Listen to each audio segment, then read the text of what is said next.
هي الحلقات تحفظني بآيات من القرآن، هي الحلقات تملأني بحب المصطفى العدنان، هي الحلقات تحفظني بآيات من القرآن، هي الحلقات تملأني. الحمد لله والصلاة والسلام على رسول الله.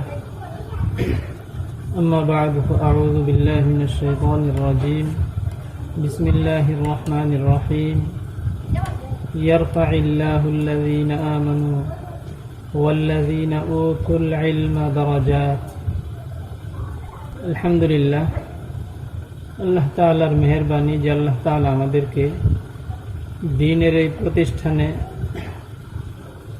দ্বীনের ইলম অর্জনের জন্য আসার সুযোগ দিয়েছেন। মূলত আমরা দুনিয়ার যে জীবনের মধ্যে আছি, এটা আমাদের সাময়িক একটা সফরের একটা মঞ্জিল। সফররত অবস্থায় কেউ কোনো গাছের নিচে কতক্ষণ বিশ্রাম নেয়, বিশ্রাম নেয়ার পর আবার নিজের দেশে চলে যায়। আমাদের দেশ হলো আমাদের মাতা পিতা, আদি মাতা পিতা আদম হাওয়া আলাইহিমাস সালাম, তারা যেখানে ছিলেন জান্নাতে। আমাদের দেশ হলো জান্নাত। সেখান থেকে আল্লাহ রাব্বুল আলামিন আমাদেরকে দুনিয়ায় পাঠিয়েছেন। আমাদের পিতা মাতা আদম এবং হাওয়া আলাইহিমাস সালাম আবার জান্নাতে চলে গিয়েছেন। তো সন্তানের বাড়ি কোথায়? মাতা পিতার আবার যেখানে, সন্তানের বাড়িও সেখানে। আমাদের মূল বাড়ি হলো জান্নাতে। এখানে আল্লাহ রাব্বুল আলামিন আমাদেরকে পাঠিয়েছেন যেন আমরা আবার জান্নাতে যেতে পারি।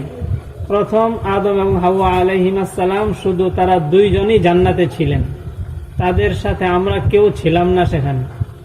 আল্লাহ তাআলা তাদেরকে দুনিয়ায় পাঠিয়েছেন যেন দুনিয়ার মধ্যে আদম এবং হাওয়ার বংশ বিস্তৃত হয় এবং বিশাল একটা সংখ্যা আল্লাহ তাআলার সেই পছন্দের জায়গা জান্নাতে যেতে পারে। তা আমরা এখন সফরের এই মঞ্জিলের মধ্যে, এই আবাসস্থলে আমরা আছি। আমাদের এটা প্রস্তুতির জায়গা, এখান থেকে আমরা জান্নাতে যাব ইনশাআল্লাহ।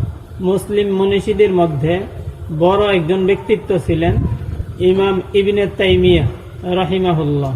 তিনি দুনিয়ার জীবনের একটি উদাহরণ দিয়েছেন। তিনি বলেছেন যে দুনিয়ার এই জীবনটা হলো টয়লেটের মতো।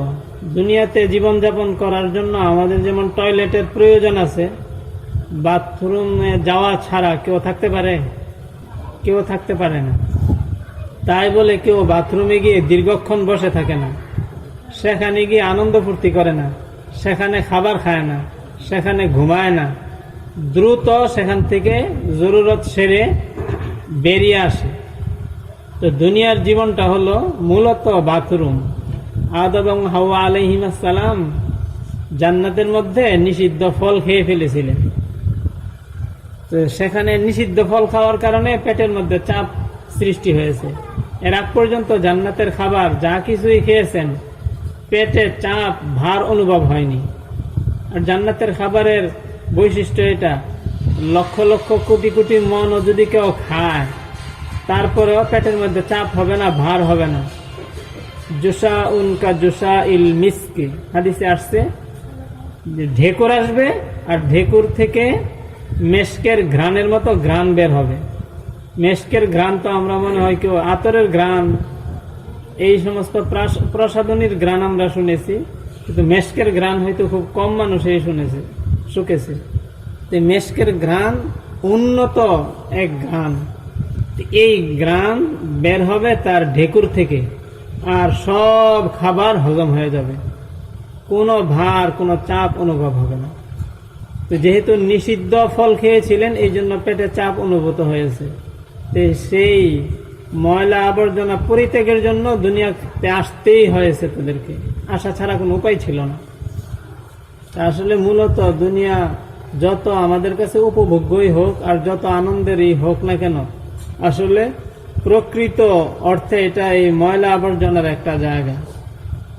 এই জন্য আল্লাহ রাব্বুল আলামিন, আল্লাহ তাআলা তার প্রিয় বান্দাদেরকে দুনিয়া বেশি করে দিয়ে দেন না। তিনি চান যে তার প্রিয় ব্যক্তিরা দুনিয়ার অল্পই গ্রহণ করুক, যতটুকু প্রয়োজন এর চেয়ে বেশি গ্রহণ না করুক।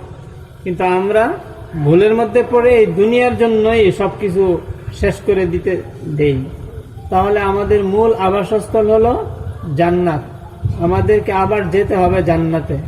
তো জান্নাতে যাওয়ার জন্য আল্লাহ রাব্বুল আলামিন আল্লাহ তাআলা পথ দেখিয়ে দিয়েছেন কুরআনের মাধ্যমে। এখানে কুরআন যদি আমরা না বুঝি তাহলে জান্নাতের পথ চেনা হবে না। তো চেনা না হলে জান্নাতে যাওয়া সম্ভব না। আল্লাহ তাআলা এত দয়া করেছেন, কোরআনে কারিমে আল্লাহ তাআলা নিজে বলেছেন আর রহমান আল্লামাল কুরআন, যে দয়াময় রহমান তিনি কুরআন শিখিয়েছেন।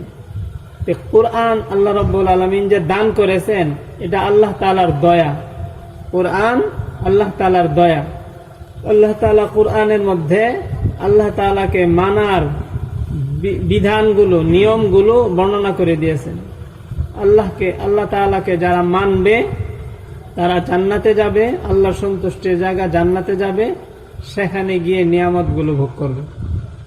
আর যারা আল্লাহ তাআলাকে মানতে পারবে না তারা আল্লাহর অসন্তুষ্টির জায়গা জাহান্নামে যেতে হবে, সেখানে শাস্তি ভোগ করতে হবে। তো এই জন্য কোরআনের মধ্যে আল্লাহ তাআলা যেই দিন, যেই আদর্শ এবং যেই পথ দেখিয়েছেন সেই পথের নাম হলো ইসলাম। আর কোরআনে আল্লাহ তাআলা পরিষ্কার ঘোষণা করেছেন যে আল্লাহ তাআলা পর্যন্ত পৌঁছার একমাত্র রাস্তা, আল্লাহ তাআলাকে সন্তুষ্ট করার, আল্লাহর জান্নাতে যাওয়ার একমাত্র পথ, সেটা হলো ইসলাম। ইন্নাদ দীনা ইনদাল্লাহিল ইসলাম। যে ধর্ম, আমরা ধর্ম বলতে বুঝি যে আমল আখলাক, যে কাজকর্ম মানুষে পালন করে, তা আসলে এইটা একটা পথ। এই পথ, যেই পথ আল্লাহ পর্যন্ত পৌঁছিয়ে দেয়, সেটা ইসলাম ছাড়া আর কোনো পথ না। আর ইসলামের সবগুলো বিধিবিধান, সবগুলো নিয়ম কানুন, এগুলো আল্লাহ তাআলার পক্ষ থেকে নিয়ামত। কোরআনে পরিষ্কার আল্লাহ তাআলা বলেছেন আল-ইয়াউমা আকমালতু লাকুম দীনাকুম ওয়া আতমামতু আলাইকুম নি'মাতি ওয়া রাযীতু লাকুমুল ইসলামা দীনা। আজ তোমাদের জন্য আমি আমার নিয়ামত পরিপূর্ণ করেছি, তোমাদের দিন পরিপূর্ণ করেছি, অর্থাৎ আমার নিয়ামতগুলো তোমাদের উপর পরিপূর্ণ করে দিয়েছি। তো দিনের প্রতিটা বিধান, একটু ভালো করে আমরা বিষয়টা খেয়াল করি, যে দিনের প্রতিটা বিধান এটা আল্লাহ তাআলার নিয়ামত। নিয়ামত বলতে দুনিয়ার মধ্যে আমরা বুঝি কি, ভালো খাবার, ভালো আবাস, ভালো ব্যবহারের দ্রব্য সামগ্রী, এইগুলোকে আমরা নিয়ামত বলি। এগুলো নিয়ামত, কিন্তু প্রকৃত নিয়ামত হলো দিনের বিধানগুলো। একটা শুধু নমুনা উল্লেখ করতেছি, মেয়েদের জন্য বিশেষভাবে এদের জন্য আকর্ষণীয় বিষয় হলো কি, তাদের প্রসাধনী সামগ্রী, সাজসজ্জা, সৌন্দর্য, এটা হলো তাদের কাছে একটা আকর্ষণীয় বিষয়। আর আল্লাহ তাআলা তাদেরকে বানিয়েছেন সৌন্দর্যের জন্য।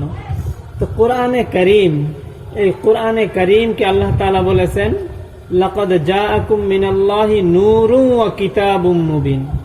আল্লাহ তাআলার পক্ষ থেকে তোমাদের কাছে এসেছে নূর এবং স্পষ্ট গ্রন্থ। তো কোরআনে কারীম এটা হলো নূর। নূর শব্দের অর্থ আলো। আলো এটা অন্ধকার না ফর্সা, সুন্দর না কালো? আলো সুন্দর। তো কোরআনে কারীম যে আলো, এটা যে সুন্দর, কেমন সুন্দর? আল্লাহ, একটা হরফ যদি কেউ পড়ে কোরআনে কারীমের, তাহলে একটা নেকি হয়। আর এই একটা নেকি 10 গুণ হয়ে যায়। কমপক্ষে কয় গুণ হয়? 10 গুণ। হাদিসে পরিষ্কার আসছে যে একটা হরফ পড়লে ওই ব্যক্তি কয়টা নেকি পায়? একটা হাসানা। আর প্রতিটা নেকি কত গুণে বৃদ্ধি পায়? 10 গুণে। ওয়াল হাসানাতু বিআশরি আমসালিহা।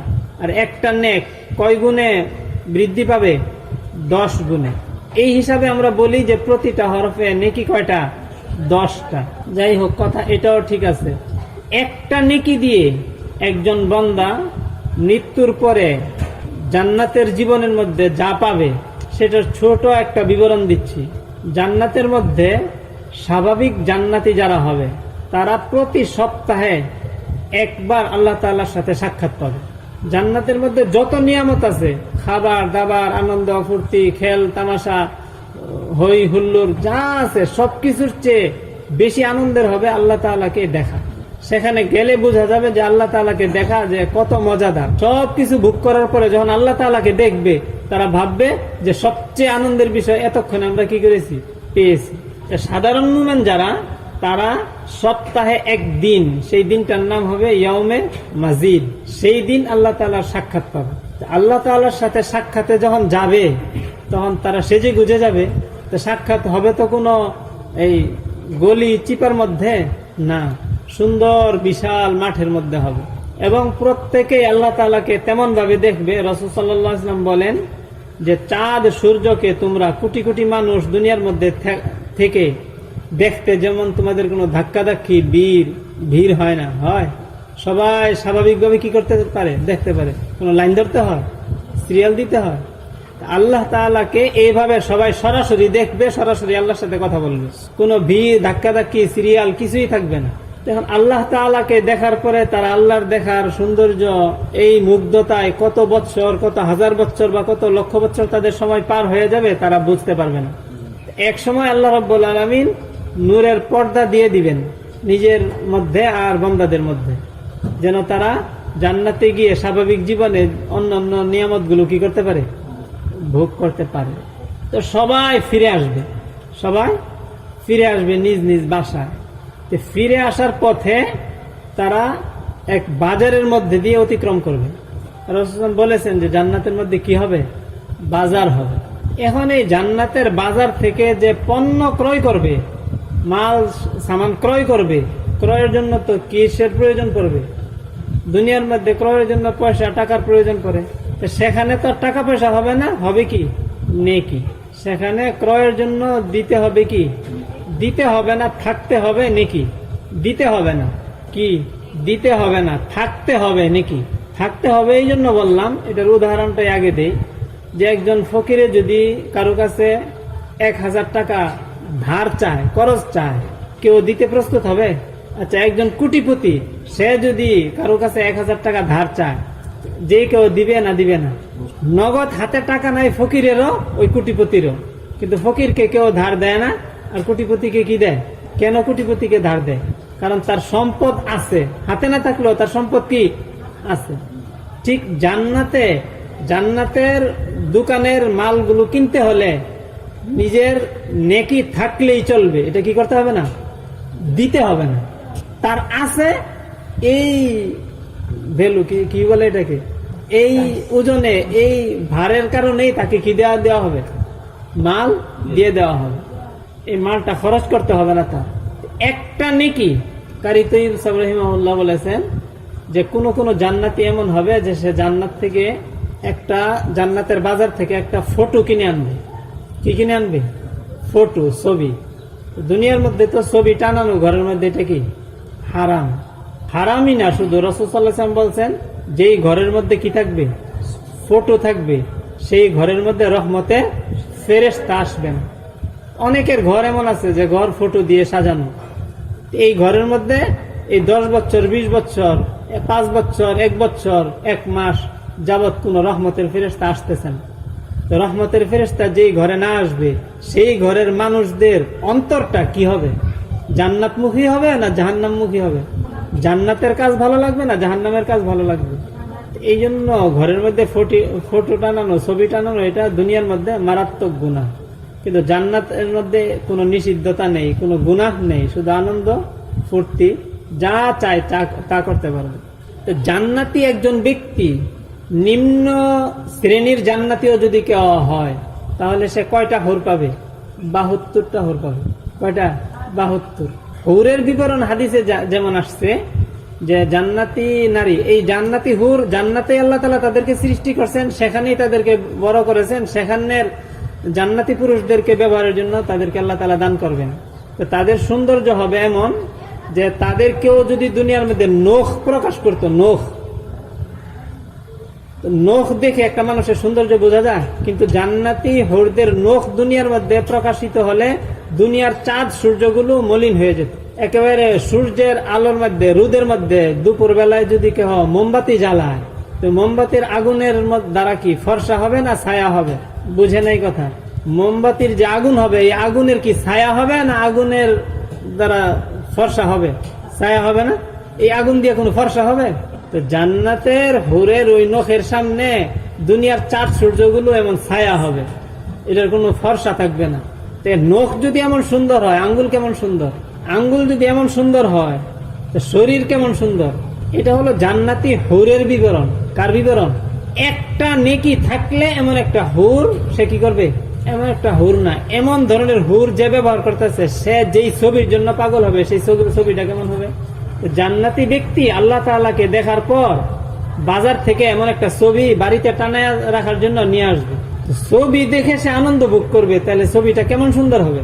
আল্লাহ তাআলার কুদরতে ওই ছবি নিয়ে সে বাড়িতে প্রবেশ করার সময় ওই ছবিটার যে ব্যক্তি, যে লোক, যে হুর, সে নিজে অস্তিত্ববান হয়ে যাবে। এটা আর ছবি থাকবে না, কি হয়ে যাবে? বাস্তব মানুষ হয়ে যাবে, তার সঙ্গী হয়ে যাবে। তাহলে তার আনন্দটা কোন পর্যায়ে পৌঁছবে এখন? এই হুর, এটা কি অন্যান্য হুরের চেয়ে বেশি সুন্দর না? কারণ এই হুর সে অর্জন করছে কি দিয়ে? একটা নেকি দিয়ে। একটা নেকি দিয়ে যদি এমন সুন্দর হুর অর্জন করা যায়, তাহলে এই নেকিটার ভিতর এই সৌন্দর্যতাটা আছে না নাই? আর এই নেকিটা লাভ করছে কি? এই একটা নেকি লাভ করতে কোরআনে কারিমের একটা হরফও যদি পড়ে, তো একটা নেকি হয় না, কয়টা নেকি হয়? 10টা। তাহলে একটা হরফের ভিতর কতজন হুর আছে? কমপক্ষে 10 জন ধরি। একটা হরফের ভিতর 10টা হুরের নূর এবং সৌন্দর্য আছে। বিষয়টা আমরা বুঝেছি। দুনিয়ার মধ্যে যে যেই পরিমাণ হরফ কোরআনে কারিমের নিজে তিলাওয়াত করবে, সেই পরিমাণ নূর নিজের ভিতরে সে কি করতেছে? অন্তর্ভুক্ত করতেছে। জান্নাতের মধ্যে যাওয়ার পরে তার সৌন্দর্য, তার এই চাকচিক্য ওই সব হুরদের চেয়েও অনেক অনেক লক্ষ কোটি গুণ বেশি হবে। জান্নাতের হুরেরা, দুনিয়ার যে মহিলারা জান্নাতে যাবে, এদের সৌন্দর্যের সামনে জান্নাতের হুরদের সৌন্দর্য কোনো হিসাবেই আসবে না। আমরা তো জান্নাতের হুরদের মানে সৌন্দর্যের কথা শুনেছি, কিন্তু আসলে দুনিয়ার যে নারীরা জান্নাতে যাবে, এদের সৌন্দর্যের সামনে জান্নাতে হুরদের সৌন্দর্য কি আসবে না? তুলনায় আসবে না। কারণ এরা দুনিয়াতে আল্লাহ তাআলার এই হুকুমগুলো পালন করার দ্বারা নিজেরা কি হয়েছে? নূর অর্জন করেছে। আর এক একজন কোটি কোটি হুরের সৌন্দর্য কি করছে? নিজের অন্তর্ভুক্ত করে নিয়েছে। আমরা দুনিয়ার মধ্যে কে না চাই যে সুন্দর হই? বিশেষ করে মহিলাদের ব্যাপারটা এটা তো আমরা জানি, বুঝি, যে সবাই চায় যে আমি যদি আরো সুন্দর হতে পারতাম। তো এখন দুনিয়ার মধ্যে নিজের সৌন্দর্য নিজে সুন্দর হওয়ার কোনো ব্যবস্থা নেই। প্রসাধনী কিছুদিন ব্যবহার করলেও পরে দেখা যায় চেহারা নষ্ট হয়ে গেছে, হয় না?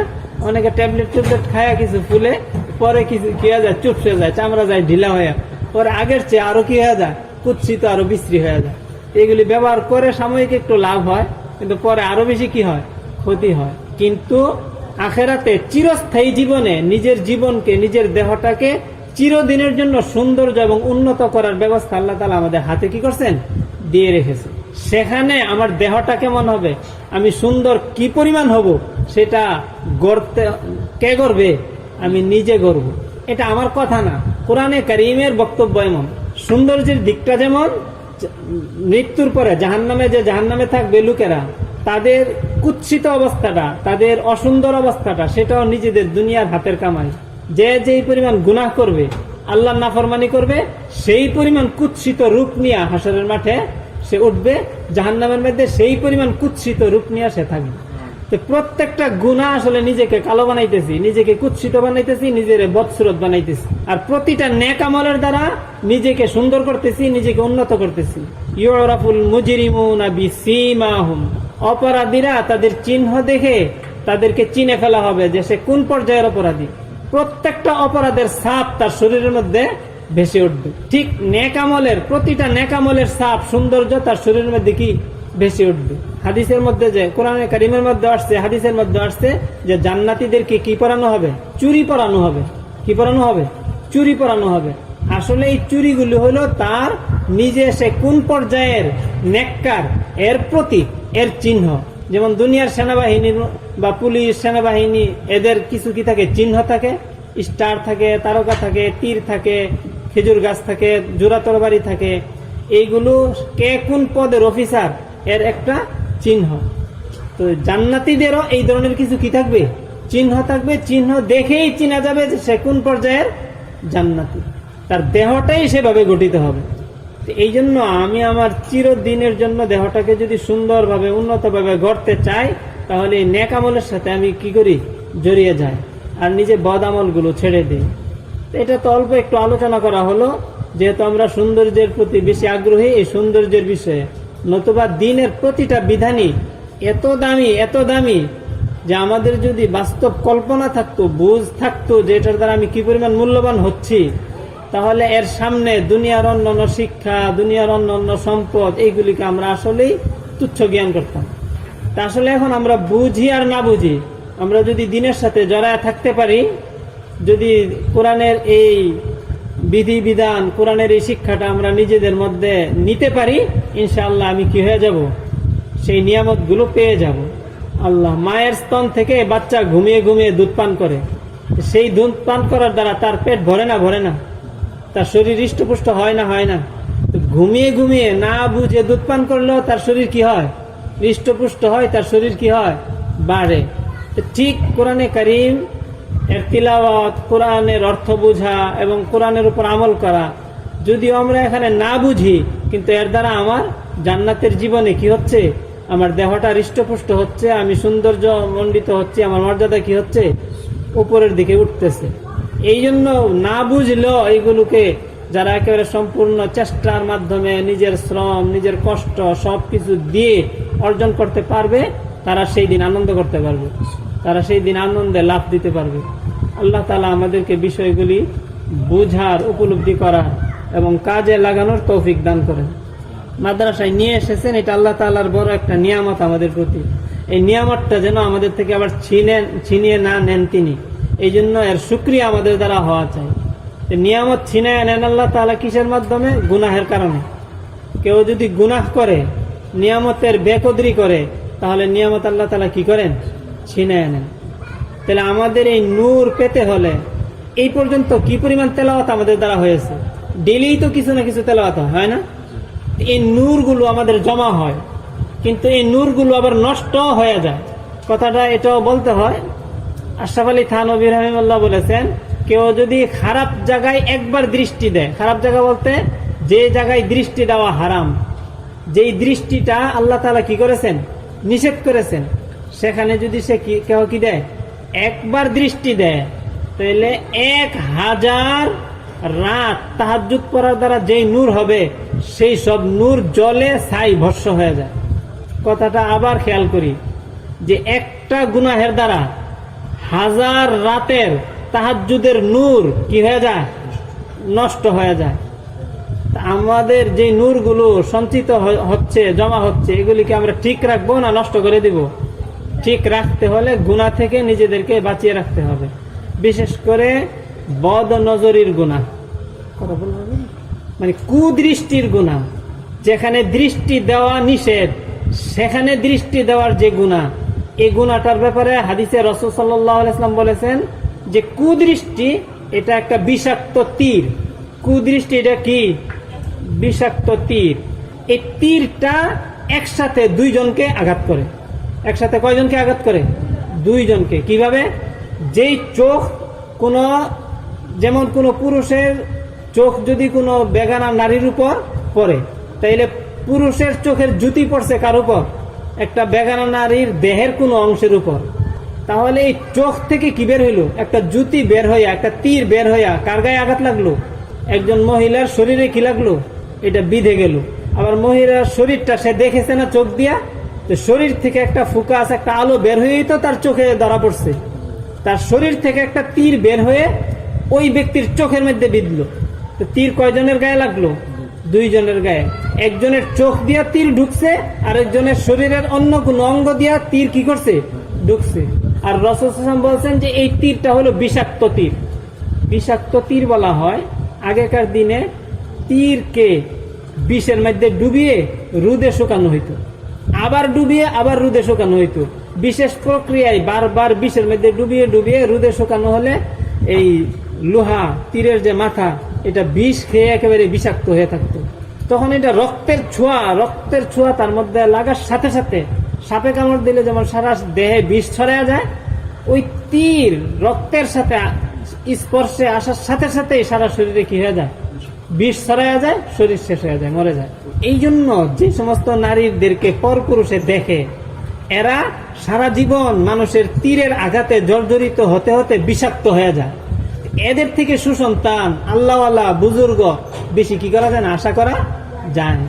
এই জন্য আল্লাহওয়ালা বুজুর্গ বংশধর কেউ যদি কামনা করে, নিজেদেরকে এই বিষাক্ত তীর থেকে কি করতে হবে, রক্ষা করতে হবে, হেফাজত করতে হবে।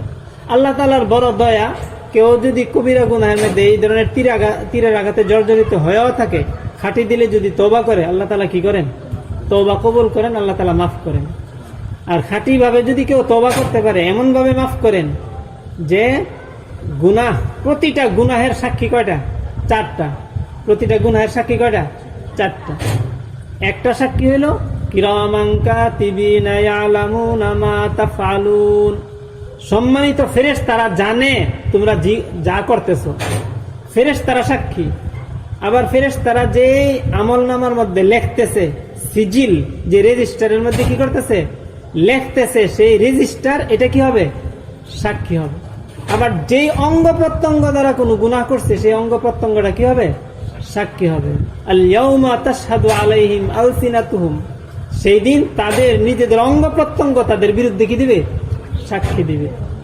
আবার যে জায়গার মধ্যে কি করেছে, বদ আমল খারাপ কাজটা করেছে, কোন জায়গার মধ্যে থেকে তো করেছে, আল্লাহর কোন জায়গার মধ্যে থেকে বদ আমল করে নাই, সে জায়গাটা সাক্ষী থাকবে।